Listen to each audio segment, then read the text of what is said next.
I know the rhythmic cheat sheet isn't something that I've talked about lately, especially after my first few episodes where I felt like I can understand that I give the impression that that was something that is important to me. Well, it is, I just don't talk about it a lot. But today, I'm gonna cut through as much fluff as humanly possible so I can show you guys how I use the cheat sheet, this time in a swing context. But I'm not gonna show you guys the whole thing. I'm gonna pick a couple of key rhythms to kind of distill as much information as quickly as possible. I'm gonna use some longer stuff. I thought that I was going to use 3, 5, and 7. Everybody uses 3, 5, and 7, so I am going to use 9, 11, and 13. Well, I hope you guys enjoy this. So let's call this, hold on. I need a snappy title for this. I really feel like I'm bad at snappy titles. 5 quick and easy ways to use the rhythmic cheat sheet in a swing context. That's a snappy title.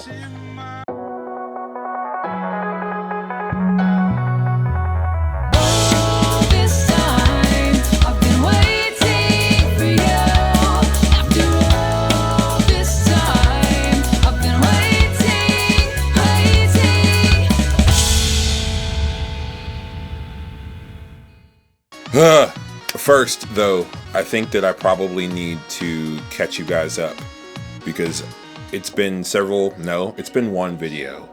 Gosh, I've been lazy. That's not true. I've had to prepare for some really interesting things.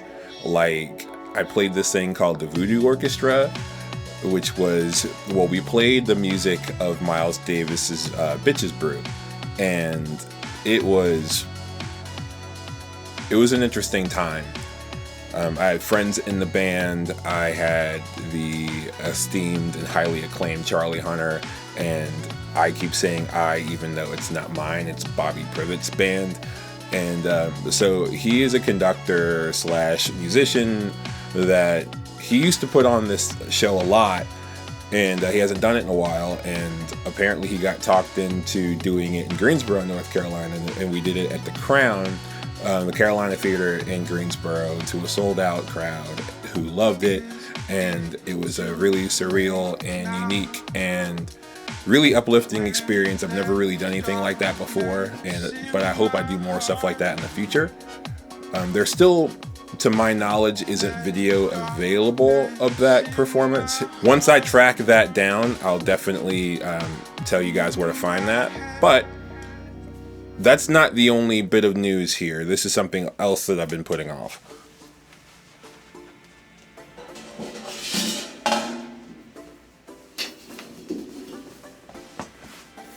So I am part of the Istanbul Mehmet family, and these are wonderful cymbals. Some of these cymbals are fairly beastly, like this 24-inch Turk here. All of my cymbals on the kit are Istanbul Mehmets, and I can walk you guys through that really, really fast, even though I'm still trying to figure out what I'm doing here. So, because there's no autofocus on this camera, you guys have to excuse me for a second as I kind of, well, maybe I'll just do it with B-roll. I'm using right now mostly Istanbul Mehmet Black C cymbals because they definitely give me the tonalities that I'm looking for. I will probably get a Hammer Dry Ride. Actually, I can't decide between a Hammer Dry Ride or the Legend Dry Heavy Hammered 22, but I have a Hammer. Shut up, you. I told you to hush. Do what you're told. Alright, so I will show it to you here because, so right now I have it stacked with Black C 18-inch, which is one of my favorite crashes ever. The thing is just sounds great. But look how pretty. So this guy, is it in focus? There it is. So this guy is trashy and articulate and rowdy, and I love it. But one of my favorite rides is the one that's my main 22 right now, which is another Black Sea, which is the Black Sea 22. I also have, if you guys can see over there, I have the Legend Dry 20-inch, and I'm just a sucker for 20-inch ride cymbals because they crash so well. I have the 20-inch Black Sea as well. I don't really like the way that sounds in a jazz context yet, or at least my ear hasn't acclimated to it. But if I'm doing a dual cymbal setup for everyday stuff, just around town gigs, I'll just take out the Legend Dry 20 and the Black Sea 20 and basically have everything that I would need for most of my gigging, and especially with the small room stuff. If I have a little bit more room to breathe, then I'll use the Hamer. But I don't play big stages that often, and but right now it's stacked, which I actually love the sound of. It's very trashy without being abrasive, which is hard to do. Anyways, super excited to continue with Mehmet and discover some unique sounds and things, because unfortunately not enough people are playing these cymbals. They sound fantastic, and I will give you a proper demo of them soon, probably, whatever soon means to me. But yeah, one more note. I am going to Namm this year. I will be coming into town on Wednesday into Anaheim. This year, however, I'm leaving on Sunday afternoon. Last year, I tried to be smart, do Namm on Sunday, and then catch a red eye. I did not get any sleep on the flight. Got home at like 9 a.m. after it being at Namm all day, and made myself sick because, Namm thorax plus not having slept for 24, 36 hours will do that. But if you guys want to catch up with me, that would be a great time to do it. I know there are several of you I haven't met yet. If you haven't gone to Namm, if you're thinking about Namm but you're not quite sure, just go ahead and go. It did wonders for me. Met a lot of really cool people that I still try to talk to at least every once in a while. Learned a lot about making videos. I learned a lot about networking. I learned a lot about myself. So it's not about, I just talked about endorsements and stuff, but it's not about that. It's really not about that. It's about the connections you make and meeting really, really cool people, and hopefully being inspired, taking that back with you, and, getting to it, getting on with it with your projects and everything else that you're trying to do. So again, if you're going to Namm, if you're thinking about going to Namm, go ahead and go. Please find me. Come say hi. I'm a big guy. I'm like 260. I'm 6'3". I'm a big guy. I'm really, really easy to spot, I promise you. And I will try to be as friendly as I possibly can, because I'm actually an introvert. And so if I seem distracted, if I seem kind of weird because all of a sudden I'm around 20,000 people, trust me, it's not you, it's definitely me, but I really want to meet you still, I promise. So, and hopefully chat. So, I'm sorry in advance, and please come and say hi. That was probably the weirdest self-introduction. I'm not really good at representing myself well. Anyways, some cheat sheet stuff. So, what did I say? I said 9, 11, and 13. Well, I said it, so let's do it. So the 9 I'm taking from the cheat sheet is a group of 4 and a group of 5. It goes like,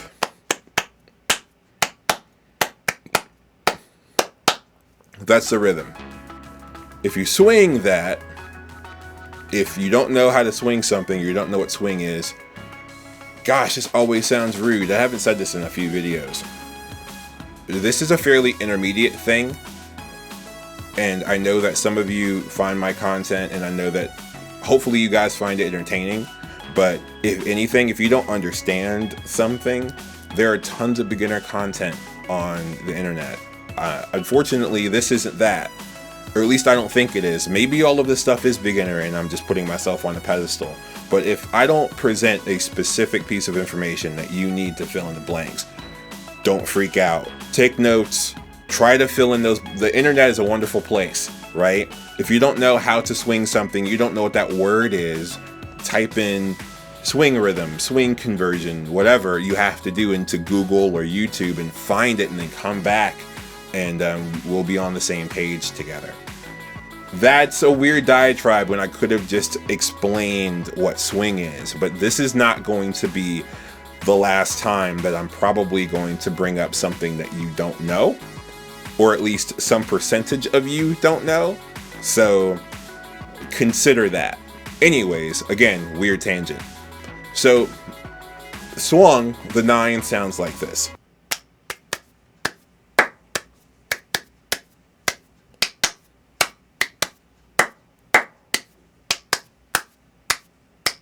Right? And so we're going to take that, and first we're going to play that. And this is not even part of the 5. I'm going to show you in a swing context with my left hand playing that rhythm, what that sounds like in a couple of different tempos. So slow, medium, and fast. So let me just go ahead and get all of the rhythms out of the way here. So here is the 11 that I'm going to use, which is going to be 4 and let's say 7. So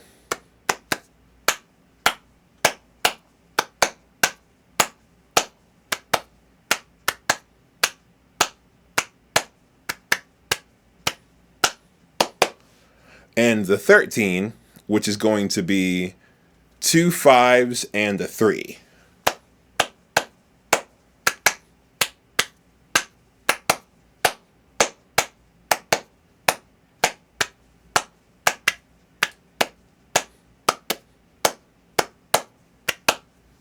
So let's play all of that. First slow, then medium. We won't do fast for now because this is supposed to be educational. We'll play time, jazz cymbal pattern on the ride cymbal, 2 and 4 on the hats.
Next, let's talk about interpretation. This one's going to be a little weird. Any group of 2 or more notes, the last note is going to be on the kick drum. Got it? So if it's just a note by itself, like in the 11, so we have 3 notes, space, 3 notes. I might need water.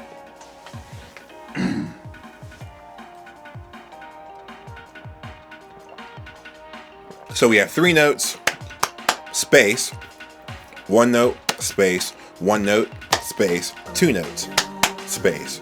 The notes by themselves, separated by spaces, are just going to be the left hand. The last note in any grouping of 2 or more is going to be played with the bass drum, and in the spaces, not like full triplet spaces, like I'm not filling out all of the triplets, just the swung eighths that aren't being played. So every space, every swung triplet that's not played is going to be played with the hi-hat. So you're going to get a very broken type of pseudo Alan Dawson type of approach here.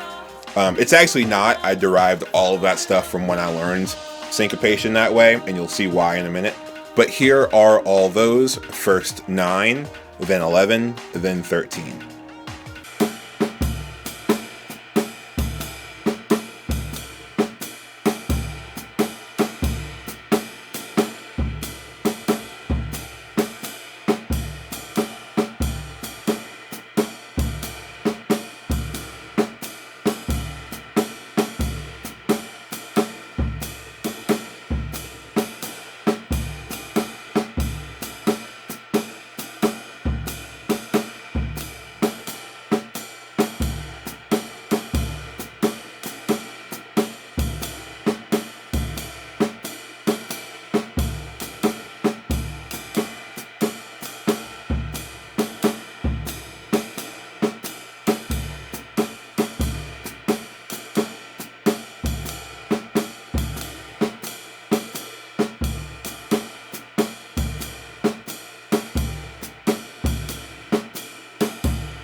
So this time, we are going to fill in every single triplet. So every note in the pattern, physically in the pattern, is going to be played with the ride cymbal. Every triplet that we have to fill in, the first triplet is going to be the left hand. The second triplet is going to be with the kick drum. And I don't mean partials, right? It's really just about order here. If there's a space of 2 triplets, no matter where they fall, the first one will be with the left hand, the second will be with the kick.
So this next one will hopefully be a little interesting.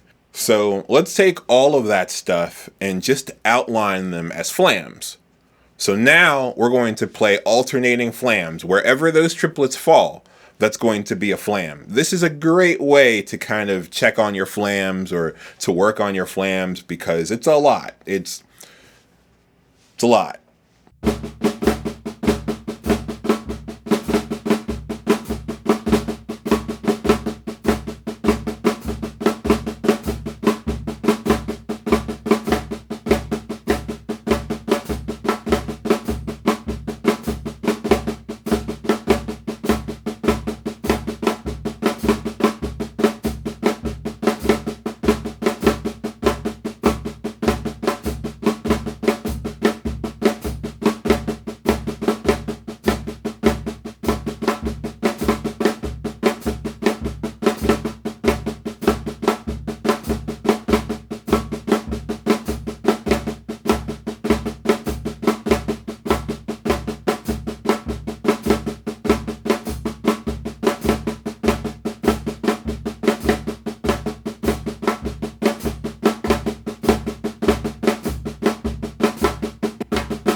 These last two are a little harder to explain, so I hope you guys bear with me. Well, these are linear patterns. One of them is right hand lead, the other one is left hand lead. The way that I picked which is going to be right hand lead and left hand lead was completely arbitrary. It had nothing to do with a physical decision of what to work on. It was basically when I encountered those ideas, right? So the first I basically stole from a Kim Plainfield book called Advanced Concepts, which uses a lot of the same types of interpretation of things like syncopation or modern reading text in 4/4, but I made an amendment for the second version, but I basically am taking the concept of anyways, let me just try to explain it. Any group of 3 notes that starts on the beat is going to be played with 2 patterns. It is right, left, left, kick. Right, left, right, left, right, right, left, kick. That's 12 notes. What we're basically doing is taking all of this stuff from 8th note triplets to 16th note triplets. The accents, the first note of these patterns, or the single strokes that are in the lead hand, will outline the same rhythms that we're using. So again, any group of 3 notes that starts on the beat, right, left, left, kick, right, left, right, left, right, right, left, kick.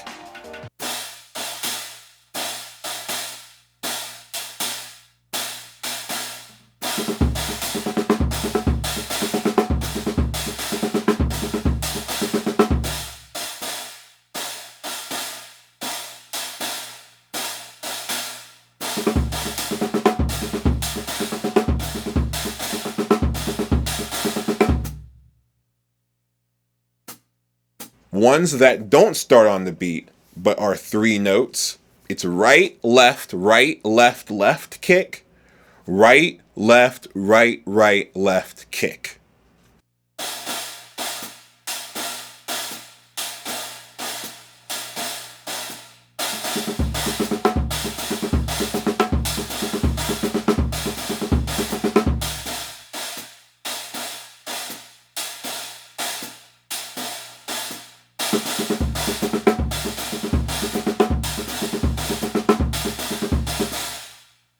Any group of 2 notes, starting on the beat, right, left kick, right, left, left kick.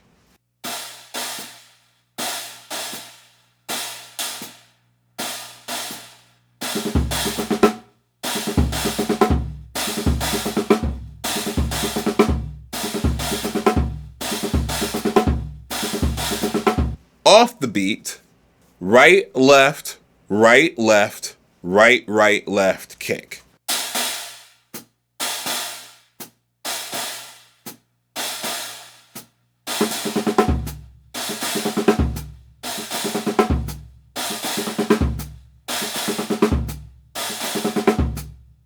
I promise you this works. Bear with me. Notes by themselves, as in the 7 or a 5 note pattern, will be right, left, left kick. Oh my gosh. Let's put this stuff together.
So basically, I'm interpreting these swing patterns into groups of 4, 6, and 8, and placing them in such a way that they line up with specific notes in the rhythm.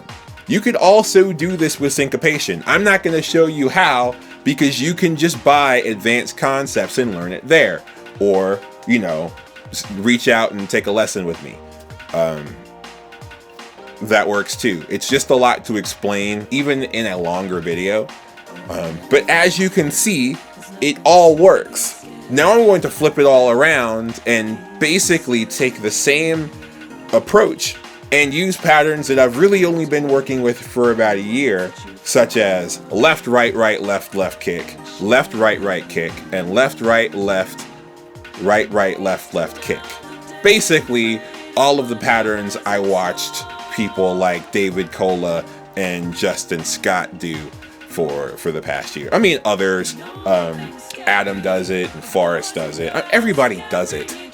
But because this is the framework that I use a lot, I tried to use this form of interpretation. So let's say I'm on a gig or I'm reading a lead sheet for something, I can look at it and say, oh, I've never played the melody outlining the notes with this, or basically just a way to kind of take me outside of my comfort zone, or, you know, it's all interpretive. None of these things, I mean, you could see all this stuff as chops, and you've definitely seen me do them as chops, but all of this stuff started as ways to interpret melody. Basic jazz coordination studies interpreted with any lens and any framework that you want. And so here's the final one, left hand lead, and then I'm gonna let you guys go.